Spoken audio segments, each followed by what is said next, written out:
This is Sam Black. We are doing The Healing Church, what churches get wrong about pornography and how to fix it, in room 44 at 4 p.m. We're at 4444. They're going to love that when they see the editing. Okay. Thank you so much. I really am grateful for you to be here. We're going to talk about the threat, the miry clay of how people do get stuck, and what the church can rise up to be. Those are our three things we're going to try to cover today. On a cold and dark, rainy night, the engine was revving, the tires were spinning, mud was flying everywhere, and we were going nowhere fast. You see, my daughter had just received her learner's permit, and she was excited. And we walked out of a middle school play. We just watched my son perform in his middle school play. And as we're walking out the parking lot, she grabs the keys out of my hands and says, "Dad, I'm going to drive us home." And so my wife and I get in the car, and she gets behind the wheel. But like every teenager, she's a little bit rushed. She's a little bit impatient. And so she looks in the rearview mirror because of all those cars behind us who are also wanting to leave. And she instead looks through the windshield and sees that grassy area just on the other side of it is an exit. And I watch her put the gear shift into drive. And I said, "Hannah, wait, don't." And she slams that gas pedal. And I mean, we zoomed right through into that grass and sunk the car down to the axles in the mud. And she looks over at my wife and I. And there's a little bit of panic in there. And she could have heard me say, "Hannah, don't do that. Stop that. Quit that. Don't do that. You're stuck." And she could have been spinning her wheels all night long and just got more and more deep in that miry Michigan clay. I find that many men, women, and teens in the church today are spinning their wheels too. They want to escape from pornography, but the more they try, they rev the engine of willpower. They even spin their wheels with many activities that they think will get them through. They rev their engine of spiritual discipline and prayer. They think, if I just work a little harder, if I attend that Bible study, then this will work out. I'll get out. I can stop this. You can't believe the number of people who I talked to who said, when I got to high school, I think I'd be able to get over it. When I went to the Christian college, I'd be able to stop. When I went to seminary, or I went to even into ministry, that I would be able to stop. People are getting stuck, and so often in the church, we are like a dad sitting in the back seat saying, "Don't go there," even though they're already stuck. And it's not that we don't want them to go there. Of course not, right? I began writing The Healing Church because I could see so many people who were struggling to break free and gain traction, and in the place where they should expect to get the most traction, and that was in their local church. But what I found was people who really found freedom and restoration were saying, I didn't really find help through my local church. I had to go outside my church to really find help. I've served at Covenant Eyes since 2007. And in that 16 years, I found that, indeed, my struggle with pornography wasn't unique. And I've had the privilege of working with a number of organizations, with churches and pastors and leaders, and attending many conventions and trainings, and work with many ministries. And I find a repeated story of how people get stuck, why they often stay stuck, and why it's so hard to break free. And my goal today is to arm you with a greater insight and to inspire you to take a challenge, because the rewards of it will make your church stronger. You will have more volunteers. You'll have more people that are ready to step up. This effort isn't just rewarding. it is eternal. But I believe many people who are spinning their wheels aren't only the people who are stuck with pornography and unwanted sexual behaviors. I believe men and women in ministry are often spinning their wheels too, and they don't recognize it. Now, I'm not referring to men and women who are in ministry who are trapped by pornography. And although many are, some are. What I hope to help you understand that pornography is undermining just about every ministry in our church. And on a level, you recognize that already. There's a part of that just already rings true for you. We need to understand that we do lots of beautiful things for children's ministry and teens ministry and men's ministry and marriage ministry and our prayers and Bible study and our volunteerism. They're all being impacted by pornography. We teach our children Bible stories and serve them in children's ministry, but never before in human history has so much inappropriate content been available to so many children with so few restrictions in all of human history. 46% of our kids are finding pornography on accident with devices like this that weren't available until 2007, but we say we want to keep in contact with our kids, or we get shamed as parents. Any parent ever been shamed by mom, dad, everybody else has one, right?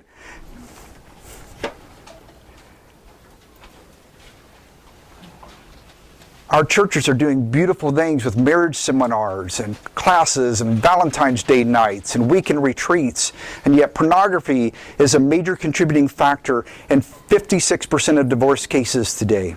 That's from the Matrimonial Lawyers Association. That is a totally secular organization saying pornography is a major reason we're seeing divorces.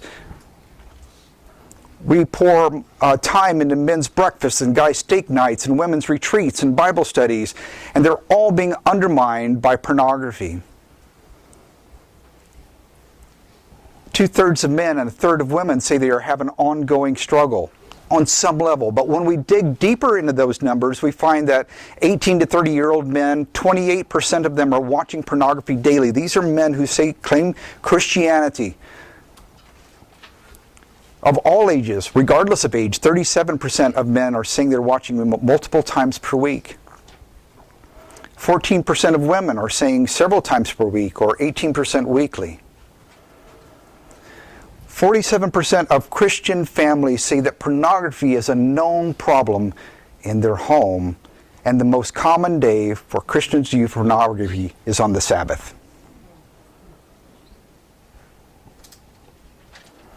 Pornography is pernicious, and it erodes the foundations of our faith. A study at a Christian university found that among Christian students who use pornography, 43% of men and 20% of women say their use of pornography worsened their relationship with Christ. And further, 20% of men and 9% of women reported their pornography use caused them to lose interest in spiritual things. And so there was a review of several studies found, and researchers found, again, secular research are finding that increase in pornography use is significantly related to reduced church attendance, diminished faith, lessened prayer frequency, diminished feelings of closeness to God, and an increase in religious doubts. It might seem elementary to us that pornography would impact how much volunteerism we have in our church. But Dr. Samuel Perry from the University of Oklahoma found a direct relationship that the more someone viewed pornography, then over the next 6 years, the less likely they were to serve on a committee or board in their church. It's robbing us of volunteers in our church, and we're too ashamed to talk about it. But we also need to understand that we shouldn't just expect that our leaders are safe as well, that our volunteers are safe. Because as I was writing The Healing Church, I found that many men and women who are serving in the church who do extra in the church are those who are struggling, and they think, if I can just work a little harder for my local church, if I can serve my community, if I can serve God a little more, then maybe this will go away and I can stop. I'll just overcome this. Or maybe to help assuage their guilt about the moral incongruence that they have in their life. And so we really need to understand that pornography is undermining every ministry in your church, and that means impacting your small groups and your volunteerism and your leadership. Unfortunately, only 7% of churches are doing anything to provide support for pornography use. Often, our leadership isn't convinced that it's a top issue among their people. The majority of pastors say that spiritual immaturity, a lack of biblical knowledge, pride, and a lack of church involvement are more serious issues. We're still treating it like it's taboo. We're unaware of the scale and the scope of the problem. I think it's imperative that we as the church need to first ask ourselves two questions.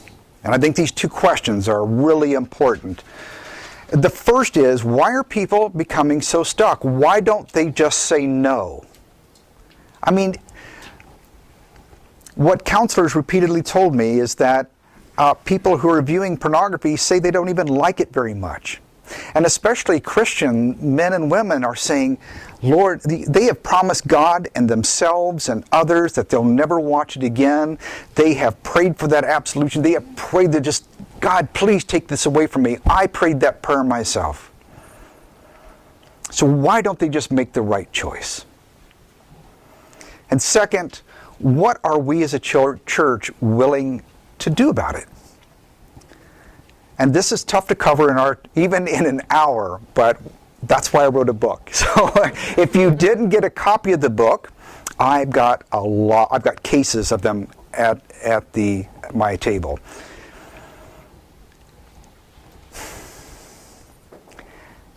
The Lutheran Church has a beautiful history of confession. James 5:16 says, therefore confess your sins to one another and pray for one another so that you may be healed. There's a formula there. This is God's part, where He does the healing. My brother and sister in Christ provide that prayer, and confession begins to unveil that, right? But we're very poor across the greater church of practicing this well.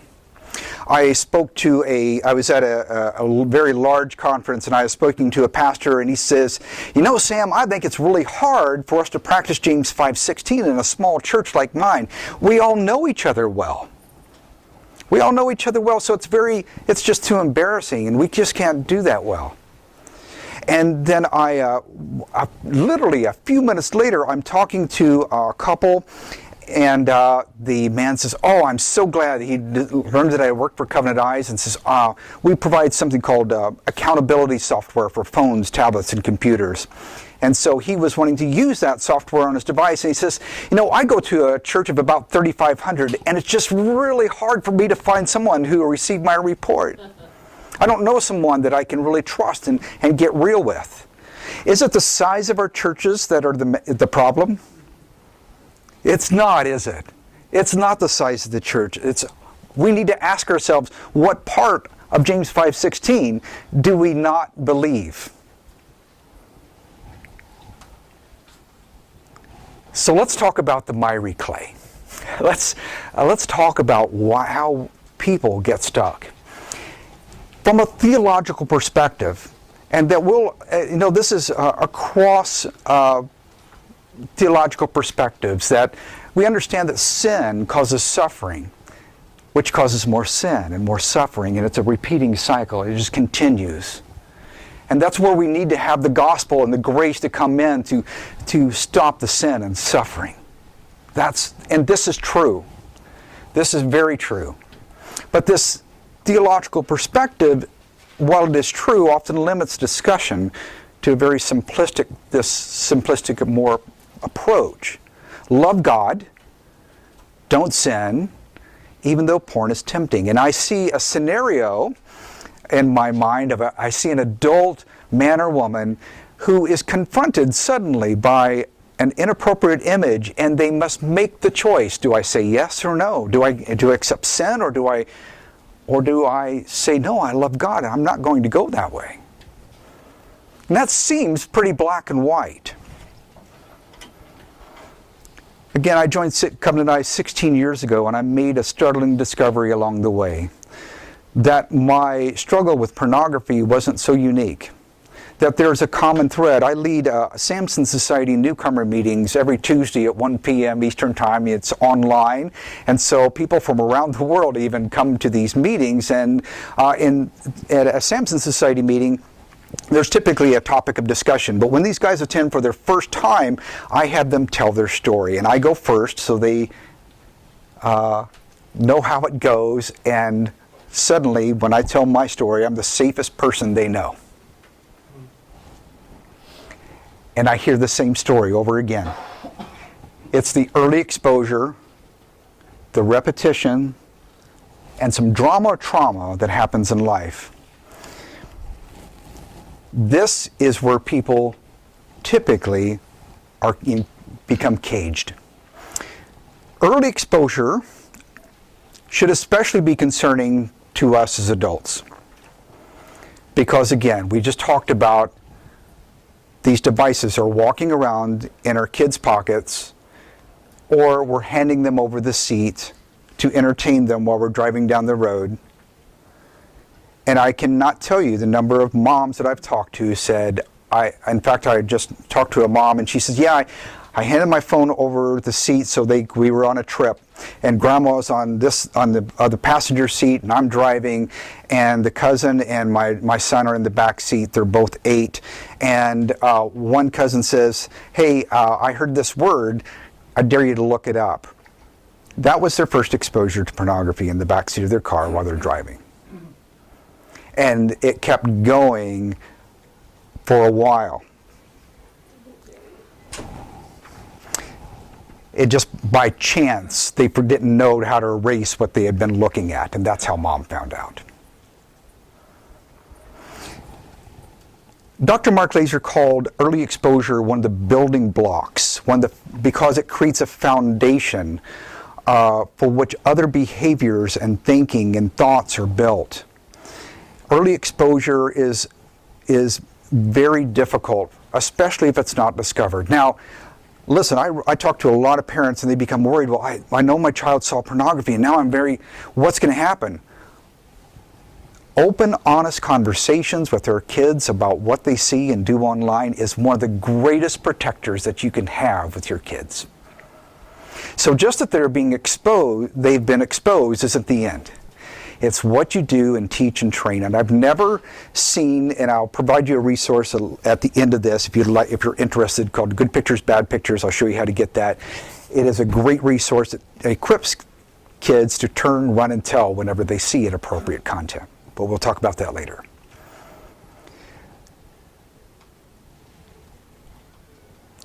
Varied studies, depending on which study you're looking at, shows the average age for first exposure to pornography today is somewhere between the ages of 8 and 12, depending on which study it is. A Barna study in 2014, which is a little bit old, showed that 20% of men were exposed to pornography before the age of 9. Meanwhile, millennials have not known a world, and generations since then have not known a world without the internet, and they have been exposed to more pornography than ever before in our history. And the event itself can be traumatic for a child, causing feelings of shock and fear and confusion and shame, embarrassment or excitement. Natural curiosity is often overwhelmed and traumatized by modern pornography which is so explicit and violent and debasing.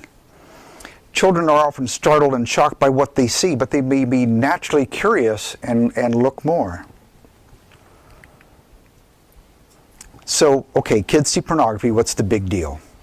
Well, God designed our amazing bodies and our brains, and He created sex, and sex is good, but it is also has an intense impact on the brain, of course. And pornography is not sex, and it is not good. Pornography is a hijacking of what God created. And there is a natural neurochemical reaction to sexual stimuli. And there's a number of things that can happen, but one of them is it will trip some dopamine to be released. And dopamine is a beautiful design by God. Specifically in regard to sexual stimuli, it focuses your attention. In God's design, the world disappears and you are intensely focused on your mate. Right? It gives you a spritz of something that feels good. And for the unaware child who's seeing pornography, it can focus their attention to the point as well of tunnel vision. And dopamine loves novelty, something that's never been seen before. And dopamine makes us feel good, etc. It's very difficult for a child to look away from pornography. Every child is naturally curious about what the opposite sex looks like without clothes. And again, it can prompt that attention. It makes you more alert and focused. And it works as a memory enhancer, so it helps you remember issues, and it works along with norepinephrine to burn those especially emotional memories or traumatic memories into the brain so you know how to react to them in the future. And though kids or people forget lots about their childhood, ask most adults, when was the first time you saw pornography? And they can likely tell you a story. When it happened, where it happened, how it continued. Finally, children have more mirror neurons than adults. It's a reason when kids learn faster. And mirror neurons, when you see something, it feels like you're doing it, right?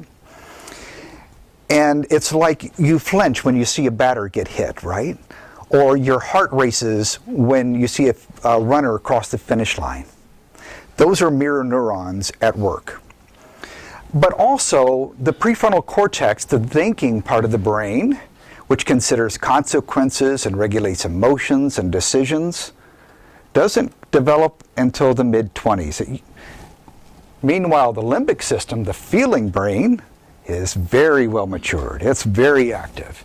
It's attracted by novelty and risk and driven by reward. It's why we pay so much more for our teenagers' driver's insurance, right? Some people are like, oh man, you had to bring that up, didn't you? Thank you. But parents have a hard time really anticipating and accepting this. And that's why I believe the church really needs to do more education for parents to help and equip the next generation. Parents believe, my kid is a good kid. They would never be curious like I was curious at their age. And if my child saw it, well, they would just look away because we attend church, they go to a Christian school. The measures I have in place are good enough, and typically that means they look over their child's shoulder when they're on a device or on a phone, or they're only allowed to use a computer in the kitchen, or etc. And we don't need to worry about our girls, we only need to worry about our boys. I was at a homeschool conference. I don't know if you've ever seen these, but they're actually pretty large. They attract 3,500 up to 13,000 people depending on the event. But I had a 15-year-old girl, and she brought her dad to our booth. And she said, I brought my dad here to sign up for Covenant Eyes because when I was 8, I heard some boys say some words.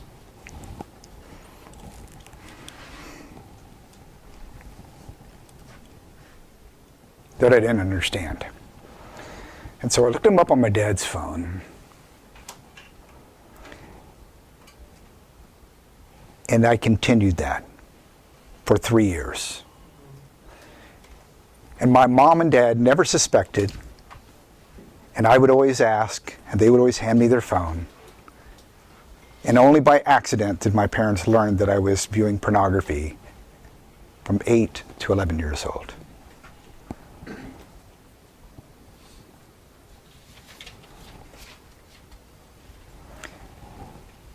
So we talked about early exposure, repetition, and trauma.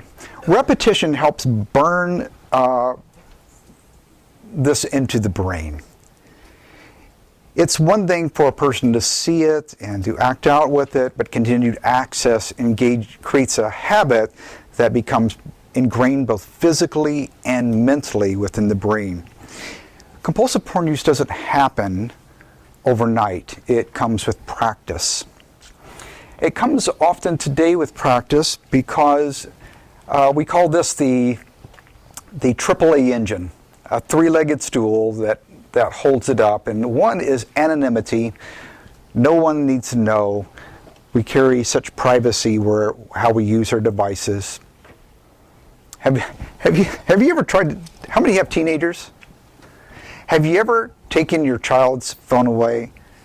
Isn't that fun? I would do that. And my daughter would go, "Whoa, Dad, no, you can't take away your phone," right? And she was in high school at this point, poor girl. Number two is affordability. It's often, there's a college joke that if you're paying for it, you're doing it wrong. And finally, it's availability. It's available. We're carrying around the world's largest library of pornography ever created in the history of mankind in our pockets, right? And our neurochemistry and our brain science, the neurology, operates under this theme of use it or lose it. The more you do something, the easier it becomes.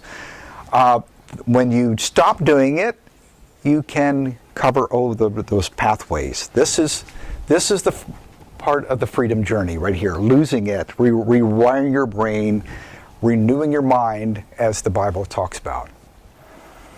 Well, it used to be thought that the brain was more ceramic than plastic, that you reached a certain age and you just didn't change. You couldn't teach an old dog new tricks. But brain science and neurology have taught us, no, that's not true. In fact, throughout your lifetime, you can rewire your brain. But those neurons that fire together, wire together. And repetition ingrains those neural pathways. So neural pathways and information we create creates new ways of thinking and our habits.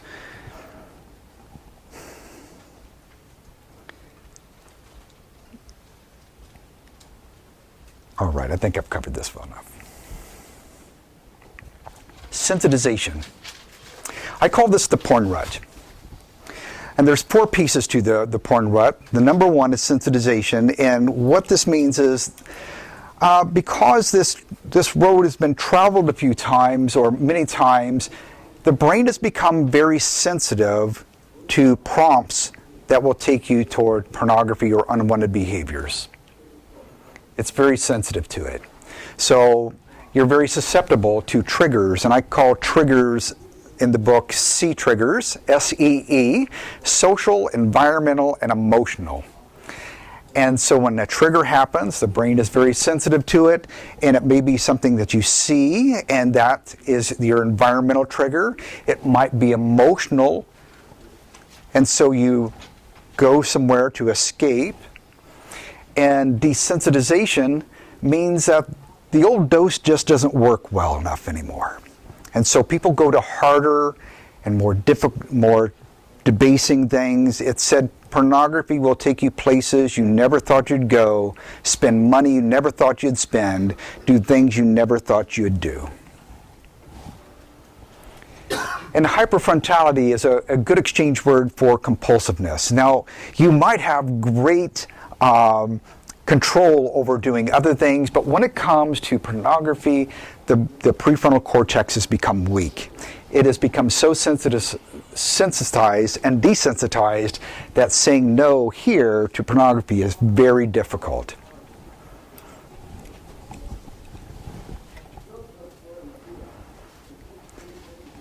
And then we go to drama and trauma, and I find that this is, especially early in life, this becomes sort of the cement that pulls it all together. And early exposure and repetition can create changes in the brain that cause a person to crave it. However, porn grabs a stronger foothold when people use it to routinely anesthetize negative emotions and regulate their moods. And childhood scars come on a broad spectrum.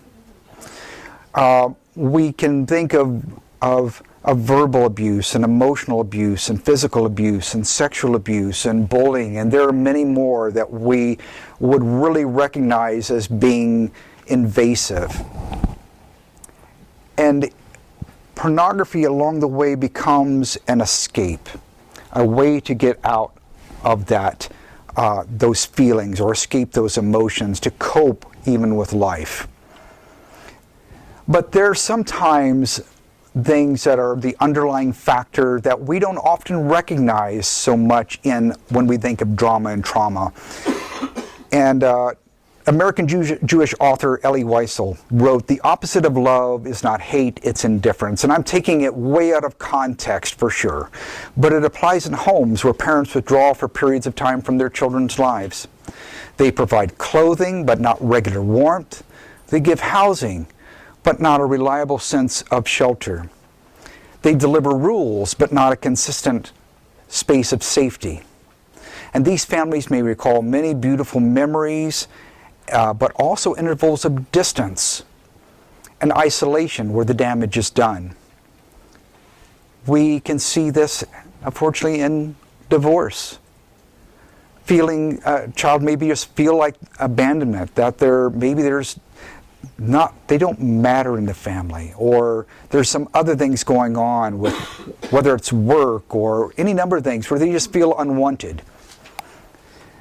A surprising one for you might be that we often think of strict religious Christian homes are safe ones, but being raised in strict and rigid environments is also a hallmark for men who struggle with porn and sex. Dr. Patrick Carnes found that in 77% of men who struggle with sexual compulsivity, they came from rigid family systems. Sometimes the rigidity in these homes is backed by misguided or abusive religiosity. With feedback from counselors, I modified the addiction model, Patrick Carnes' addiction model, to kind of make it easier to explain what was going on. And the wounds that happen often early in life create a belief system. And this belief system is often that, well, maybe I'm just not good enough. I'm not smart enough. I'm not going to accomplish it. I can't get things done. I'm a failure. God can't meet my needs. Others can't meet my needs.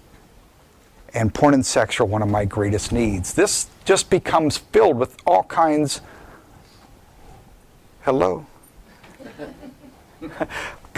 with lies. And pornography teaches these lies over and over and over again.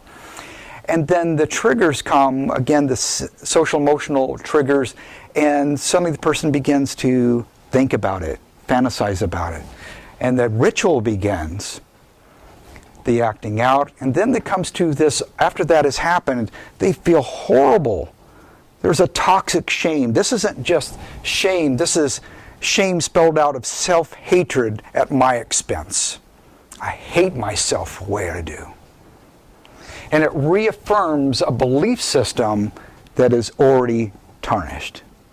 And it just keeps going.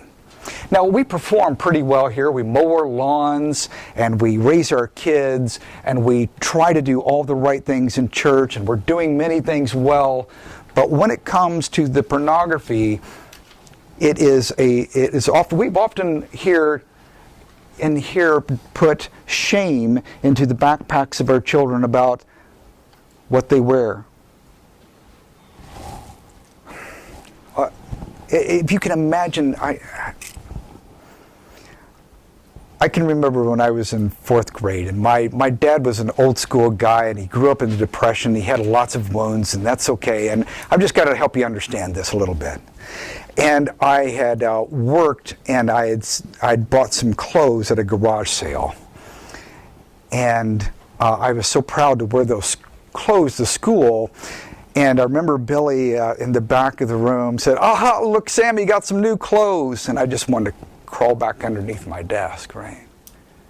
And I would carry that around. We have put shame into in the backpacks of kids, from what side of the tracks they live on to what their educational status is, or where their family comes from, and all these things. And it creates this belief system, right? And then we wonder why. And when we reach out about this belief system here, this is all often we think about is more shame to heap on someone, because if we shame them enough, maybe they will stop. But shame just reaffirms a belief system that they already feel about themselves.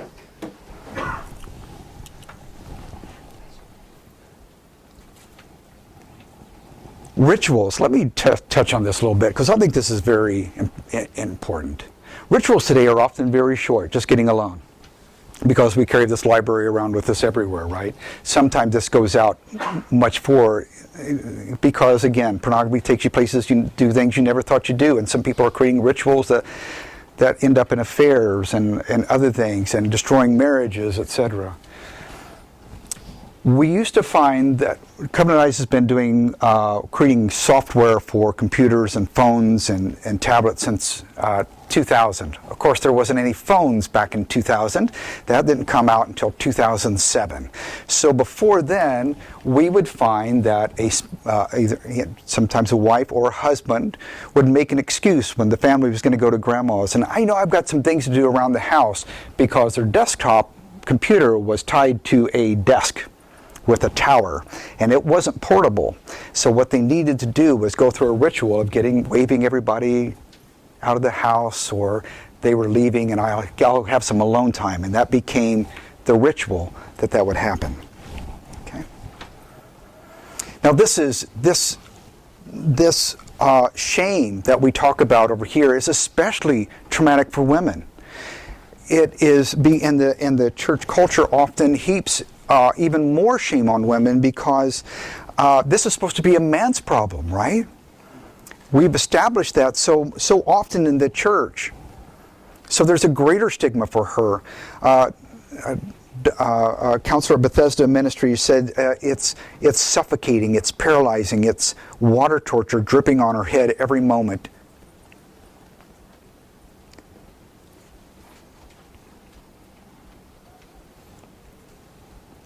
And of course, all the neurobiology we talked about, it's fitting right in here as well. So it's getting the spritzes of dopamine. All this is interacting together. And the mud gets on everything. The mud is getting on everything. And in every study ever done in sociology and psychology, every study that's ever been done shows God's design for long-term monogamous relationships are the most sexually satisfying. But pornography says variety is the spice of life. You don't know what you're missing out on. You got to get something else. And in every study, people who use pornography, who are using affairs, who are acting outside the marriage, are the least sexually satisfied. And they have all these lies that come from that. They find their spouse less attractive, monogamy is unrealistic, God's standards aren't possible. All the things that strengthens a church is being undermined. So what do we do? How can we be a healing church? And this is daunting. Does it feel a little daunting? I get it. It has to feel a little daunting. What do we do? The church is God's plan A. There's no plan B. God is not afraid of our shame. Jesus bore our shame. He bore our sorrow. He bore our trauma and our hurts and our wounds. And He offers the gospel as freedom for us. But today the church has choices. It can largely ignore the problems of pornography because they're just too unseemly, too naughty, too inappropriate to talk about. We can chastise and rebuke and cast them out, which will just send more people into hiding. But what if we led people through a safe place and a grace-filled process to the foot of the cross, where strongholds are crushed and those stronger servants arise? While I was writing The Healing Church, I visited multiple churches and found a common thread. And the churches aren't perfect. They're not, and they may not, they're from a number of different theologies. But I had a pastor, Pastor Chris said this to me, and I love it. The church is like Noah's Ark. It stinks, but it's the only thing afloat. The church is all we have to represent Christ to one another, to the world. God's plan is the church. I thought, this pastor has hit the nose on the head. So what do these churches have in common? What do they have in common? It is a safe place and a safe process. For the struggler, having advisors and direction is imperative because they are truly lost. They don't know how they got to their current location, where to step next, or how to get to the next post on a journey. And frankly, the struggler wants a quick fix. They just want it to be done. They want it to be over. But it's often a trek taken one step at a time, over time. And these local churches are providing a means to break silence and shame. And listen, this is so simple, but it's key here. I interviewed Care and Recovery pastor Jack West at Mariners Church in Irvine, California. And his words have stuck with me, and here they are. Structured recovery allows you to be held in place for God to do His work. We have to recognize that we are imprisoned by our own desires. We have crafted a life in a cage of our own making. We've closed the door on ourselves, reached through the bars, and turned the key from the outside. That's our life until we can engage the truth. Redemption and freedom will only come from someone unlocking the door from the outside. We cannot do it ourselves because we threw away the key. No one keeps the key. And people seeking help, I've found over and over again, they run around under their own willpower, chasing their own tails if they try to do it themselves. And just when they're making some progress, the right triggers will come, the right hits will come, and they'll scurry to the corner that they are familiar with, because even though the cage stinks, it's familiar. And familiar is more comforting than change. And so they wander to their depravity because they don't know how to unlock the key themselves or the door themselves. And sometimes God heals people of their addictions instantly. They put down booze and drugs and pornography and cigarettes and other bonds. God can do anything. I know that's true. But the vast majority of the time, Jesus invites men and women on a journey that forces them to humble themselves with Christ, with childlike helplessness, and call on His name with a fellowship of believers. And we have to know that we are the believers that they have to depend on. And when God does a restorative work on a person's heart, it doesn't end with the presenting problem that was so concerning. The rooms and closets of the life are opened, their contents re-examined, and the light fills the darkest corners in the room. And like the psalmist cried out, "Search me, O God, and know my heart. Try me and know my thoughts, and see if there be any grievous way in me, and lead me in the way everlasting." Ted Scheimer, he is the founder of the Freedom Fight. He said, addressing pornography in someone's life is an opportunity for deep discipleship. When someone finds freedom, they have addressed core issues. They are walking in their core identity in Christ, and they they're much more committed to their holiness in life. Through intentional steps, those who follow a path of recovery discover neediness and weakness, which we hate to show to each other, right? But we are needy people. We need each other. That's why God gave us the body of Christ. We are to support. How many one another's do we see in the Bible? But these people become more self-aware, more reflective, more able to dig in their personal stories and their memories and their emotions. They become more knowledgeable and more able to understand. And safety and grace aren't about being nice, but being Christ-like. Sin, shame, and secrecy reinforce one another. The sinful behavior brings shame, and shame powers the addiction cycle. And secrecy maintains the momentum of both sin and shame. We are as sick as our secrets. And although major tenets of the Christian faith are confession and grace and forgiveness, as practitioners, we exercise these tenets very poorly. We have misinterpreted the Apostle Paul's warning about how sexually immoral person sins against their own body in Corinthians 6:18. Paul did not say that in God's eyes this sin is much worse. Instead, he divinely warns us, stop, don't go there. You don't want to go there. It's more harmful, more damaging, more hurtful, not only to you, but all those around you. You don't know the impact that this sin is happening, so flee from it. Run, run, baby, run.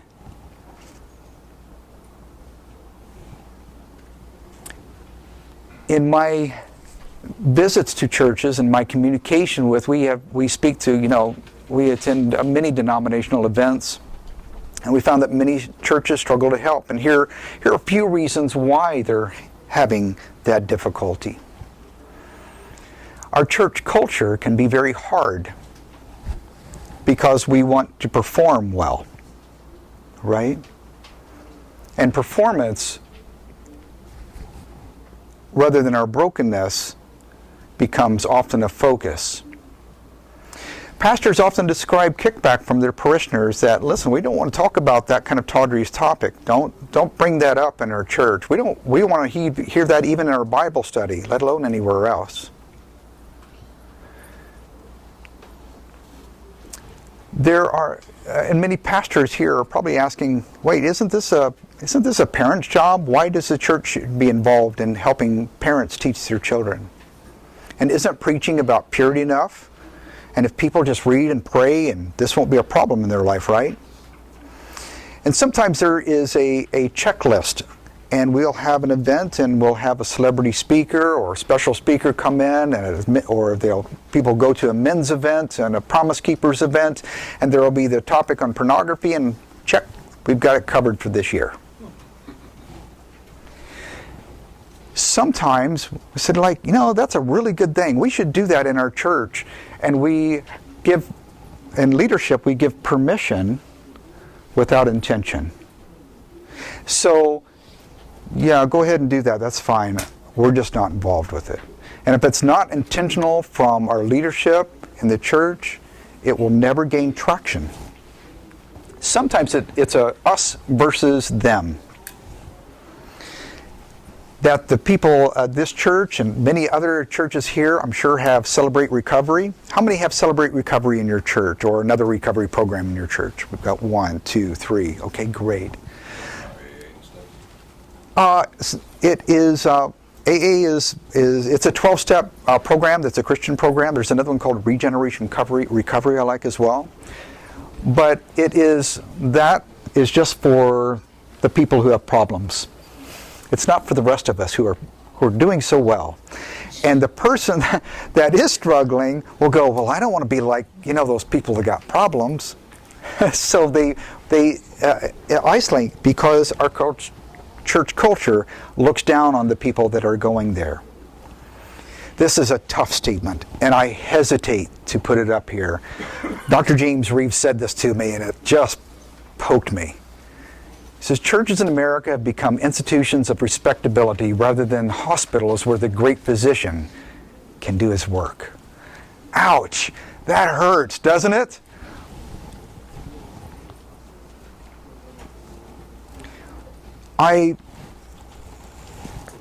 When we talk about needing a safe place and a place where people can come clean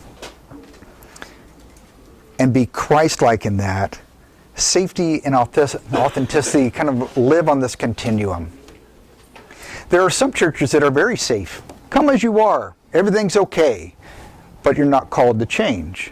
You're not called to biblical change. You're not called to be restored to Christ. There are other churches that are very unsafe where people of God just don't have problems, regardless of what they are. They don't. And it's better to look good. I don't know if you're, well, anyway. What we want to be is a safe church where we're called to transform. It's okay to come as you are, but it's not okay to stay where you are. And we can help you in that journey. All right?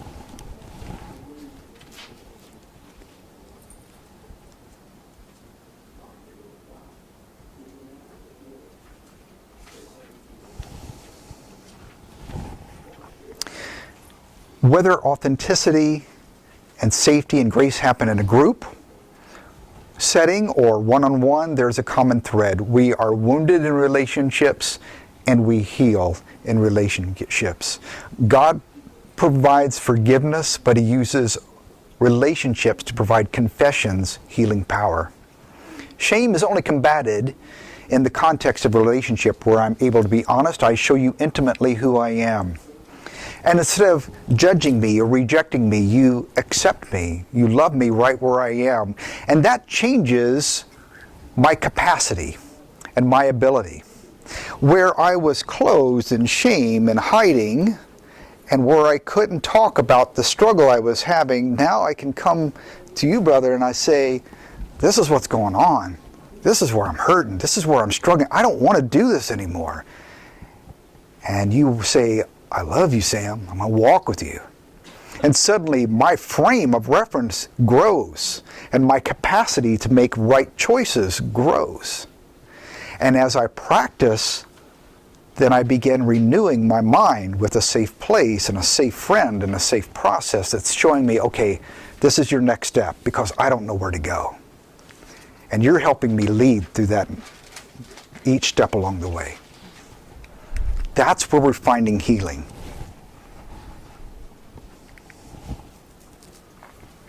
The Apostle Paul provides us one of the most concise bits of advice in the Bible about how to fight back. In 2 Timothy 2:22, it says, so flee youthful passions and pursue righteousness, faith, love, and peace, along with those who call on the Lord from a pure heart.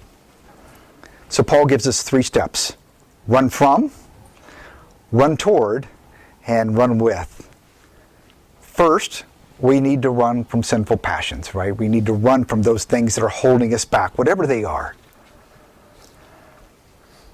And this includes visually fleeing, shifting our eyes away, etc. It means mentally fleeing, directing our thoughts away from inappropriate content and thoughts. Second, run toward a life of righteousness, faith, and love and peace. Our hearts were not meant to be devoid of passion and excitement and fun and joy. In Philippians 4:8, Paul tells us to seek out things that are pure, excellent, and praiseworthy. As I walk with men, I often ask them, what are you doing for fun? Men who are often struggle deeply with pornography are so performance-oriented on within the Christian framework and hiding that they're often also workaholics.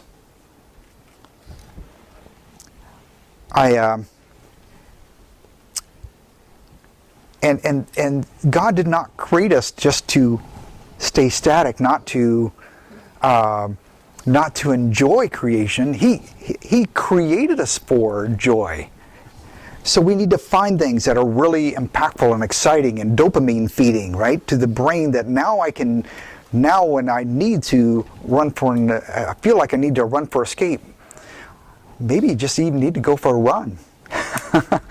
I say that for myself because I enjoy running. Some people hate that. Like that's like what? That's painful. That sounds horrible. Why would you do that? But usually I find that you can solve about any problem in about 5 miles. Third, run with those who call on the Lord from a pure heart. Don't go it alone. Have Christian companions, real ones who have your back and who walk with you. And so this running, though, needs structure. Through a safe place and a safe process, people don't just quit pornography. They become more whole. They are dangerous to the status quo. Having awakened, they pursue others. They give away the hope and life they've received. Knowing what prison feels like, they are patient and they are kind and they are skilled in helping others. Is it any wonder that the 12th step says this? Having had a spiritual awakening as the result of these steps, we carry this message to others and to practice these principles in all of our affairs. The Samson Society, which I told you about, they have 7 steps, and this is number 7. I offer myself as a Silas from the book of Acts, to others. And each day I ask God for the grace to seek His kingdom rather than my own, to serve those He places in my path rather than serving myself. What I'm telling you isn't new. This isn't Sam's aha moment. This has been proven for generations. This is why there's AA meetings all across America. That's why Celebrate Recovery, though started in Saddleback in California, is across the nation.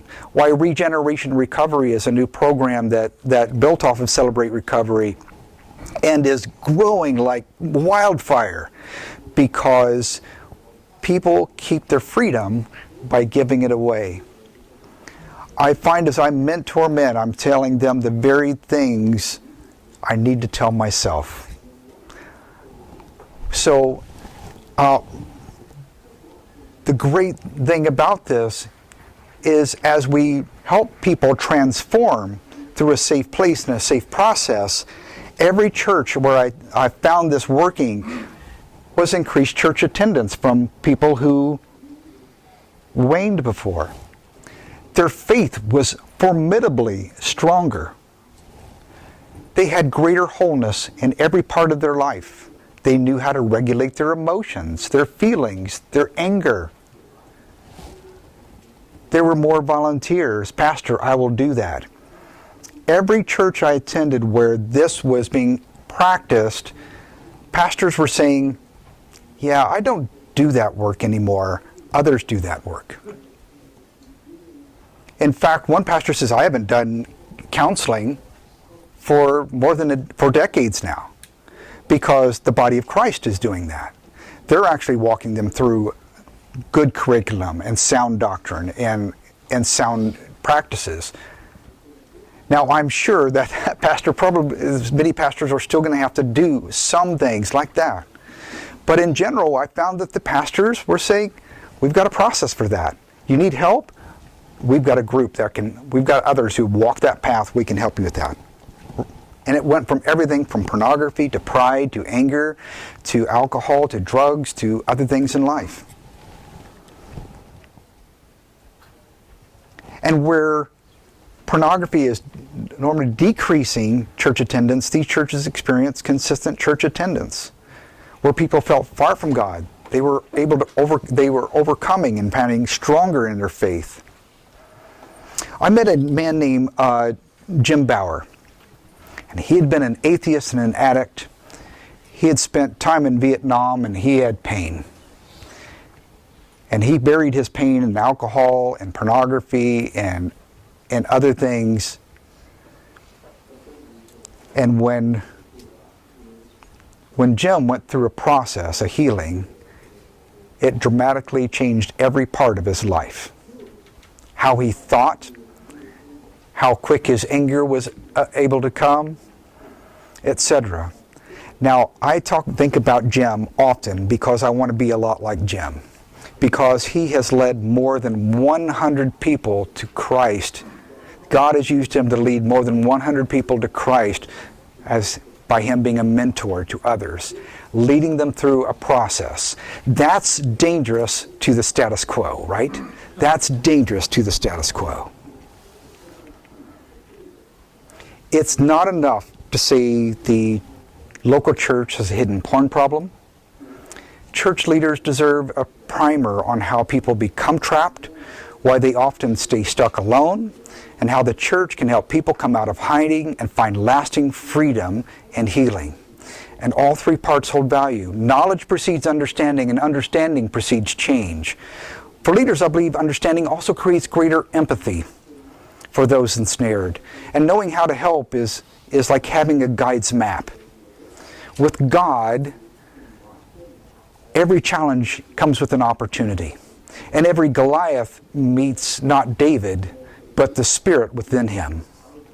God rescues people, even Christians, and helps them turn their maladies into ministry. And when the local church sets its heart on this work, that church becomes stronger, producing stronger servants who give greater care to others and make their pastor's work easier. Now, I want you to have a copy of the book. Who hasn't gotten a copy of the book yet? All right, so I brought a stack of them, and I've got cases of them at my booth, which is at the far corner of this. And I want to ask, I've got this QR code, and if you scan it with your phone, you can get a free copy of the book. And the reason we want you to do this is we don't want to leave you just with a book and not resources you can use in your church as well. So this is an example of a program we called Safe Haven Sunday, and it provides training for your parents in your church that you can use. More materials that you can use in your counseling and equipping others in your church, or to help people understand what's going on. So I'm going to leave this QR code up here, and I finished 5 minutes faster than I thought I would, and that means we can pause for questions. I would love to hear your questions.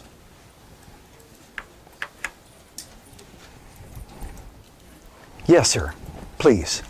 When it comes to addiction, you often hear that the person has to bottom out before they can improve. Do you subscribe to that? I don't. I was never found out. I just hated it. I didn't lose my marriage and my kids and had everything fall apart in my life. I had, I'll do just a quick view here, right?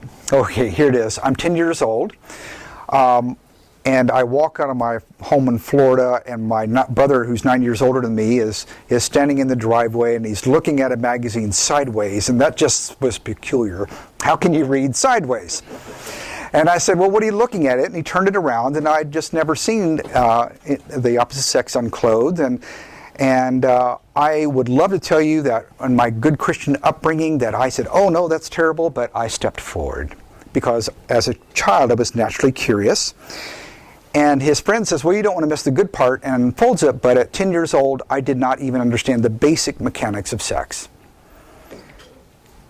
I had a friend, and his dad had a closet, and in his closet, it looked a little like a waterfall. So if you can picture this closet stacked with pornography on top, and it's kind of falling over, and there's a pile of it on the floor. I could take anything I wanted, and I did. The third component of that was I was, though in a Christian home, it was hypocritically violent. And I would learn to escape from pornography and didn't even realize I was doing this, right? That I would go and find escape from fear and frustration and anger, and then that would begin, those triggers would begin to expand for boredom and frustration, or I didn't do well at school, or something else happened. So I would carry pornography with me from middle school to high school into college and into my marriage. And by this point, I've become agnostic. I've lost my faith. I have turned away. My wife wasn't a Christian. She didn't grow up in a Christian home. But one day she walked down to my shop, and I just had it laying out there because it's not a big deal. And she says, you know, I don't think this is good for our marriage. I just don't think this would be good. This doesn't look like art. It looks more like maybe you want to have sex with them. And I really couldn't deny that. And I said, well, honey, I love you. I don't love this. I'm going to throw this away. And I tried. And my brain went on fire. And I couldn't understand, why wasn't I in control of me? And being like many who fight pornography, they're control freaks. They want control. And part of the pornography can be a place where your world is under a better control. I'm accepted. I'm viewed well. I'm popular. I'm strong. Whatever it is, you know. She began attending a small church when we moved to Michigan, and she asked if I would go with her because they were doing a marriage class, and I knew we could work on our marriage, and so I said, yeah, you know, I'll go, and so I actually did go, and these people were nuts. They were a little crazy, and the Sunday school teacher would close the door and turn around and look at the class and said, this is a safe place. What's said here stays here. And in this classroom, these Christians were saying the horrible thing they said to their spouse in anger. And they were talking about the struggles they were having over here and the things that they were going on over here. And I was like, and that's the environment where I discovered that pornography could be compulsive and addictive, and that was a great relief for me. Because evolution didn't make me this way, and God didn't make me this way, and I didn't have to live this way anymore. And it was when I had that divine encounter, I dropped lots of things in my life, but this was one I couldn't. And with men like you, who walked with me over time, helped me learn to live in freedom. And I protect that freedom by giving it away. That's why I keep doing this. So, no bottoming out. I had a safe church that could offer a safe process to get me started. I didn't have to go to the bottom. Now, listen, I want you to know that I've got a young man I'm mentoring. He's not a young man, he's younger than I am. And he hasn't bottomed out in his life. He says, I'm tackling this. I've got a pastor, a ministry leader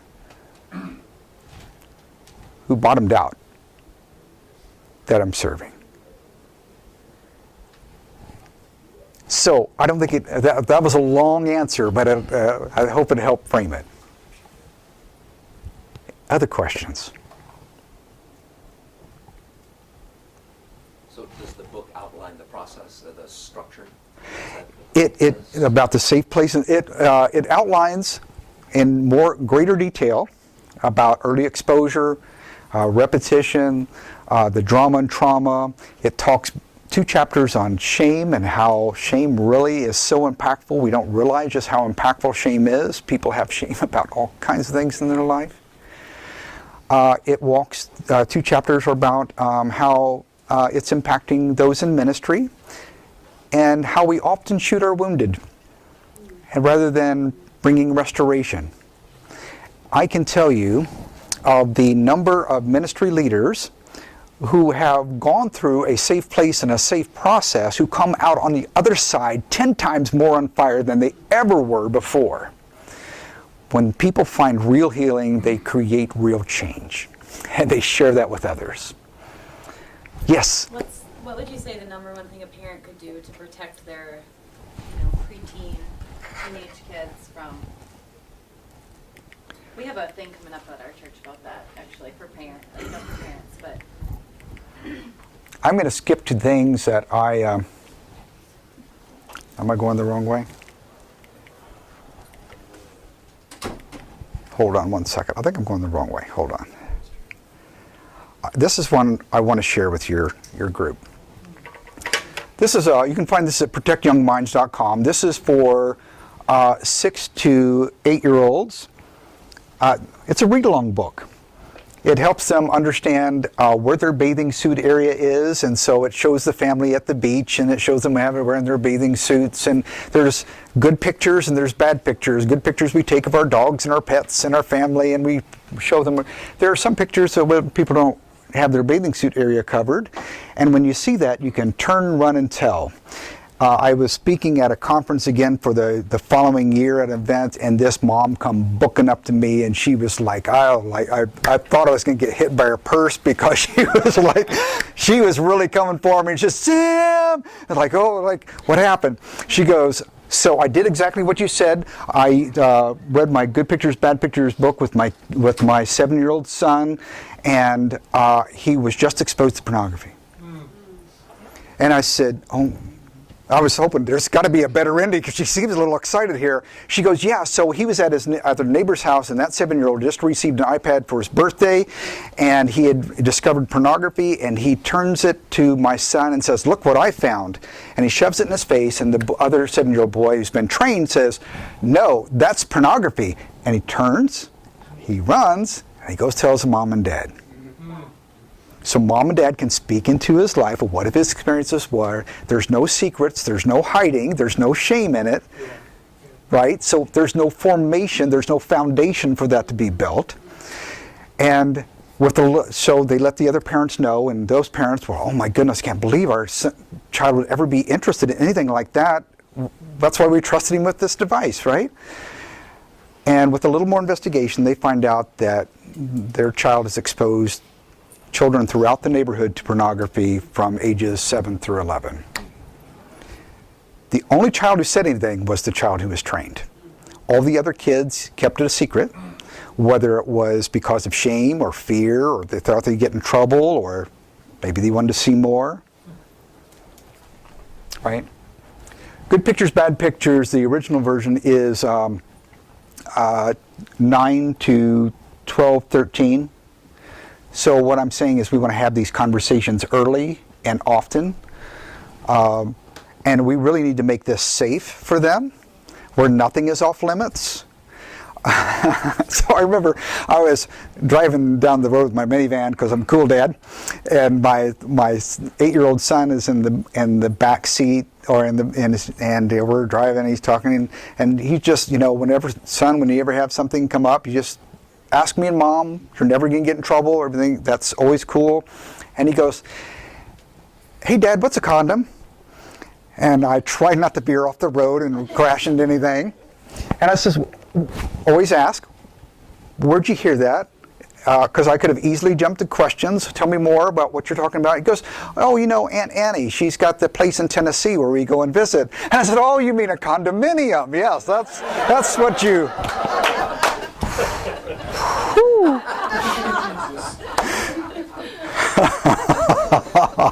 Yeah, that's a little longer word there, son. Would have been interesting to have him respond to you after you explained what a condom was. Right, so we have age-appropriate conversations and age-appropriate words, and we, little by little. Luckily, I didn't have to do it at 8 so far. Yes? When I first arrived, one of the first things that popped into my head before I started listening was my wife and I had watched the movie Fireproof together. Yeah. And there's a lot of very good things that come out of that movie. And I don't know if you've been exposed to it. Or I have. Okay. And if others have not here seen the movie, certainly encourage it. A gentleman who obviously is trying to hide his addiction. It's a little dated because it is, I think, a tower computer. Yeah. He throws it through the window, yeah. So that was the first thing I thought of. The other thing I thought of during your conversation, Yeah. Matthew West has a song, Truth Be Told. Yeah. And that's a very powerful song as well. And one of the verses in it says our churches should look more like a hospital. So when you mentioned Thank you. That prompted me to think of those lyrics. And again, if you've not heard that from Matthew West, I certainly encourage you to take a moment and listen to the Truth Be Told. It's very Truth Be Told is by Matthew West. Thank you for sharing that. Any other questions? We've got 15 minutes. Or we can break. You're welcome to stay if you want to leave, and you're welcome to if you need to go. Yes? I was wondering if you want to explain a little bit about what Covenant Eyes is and does for people who might not know. Yes, I'd be happy to do that. Covenant Eyes, since 2000, has provided software and content to help people stop using pornography for good or never start.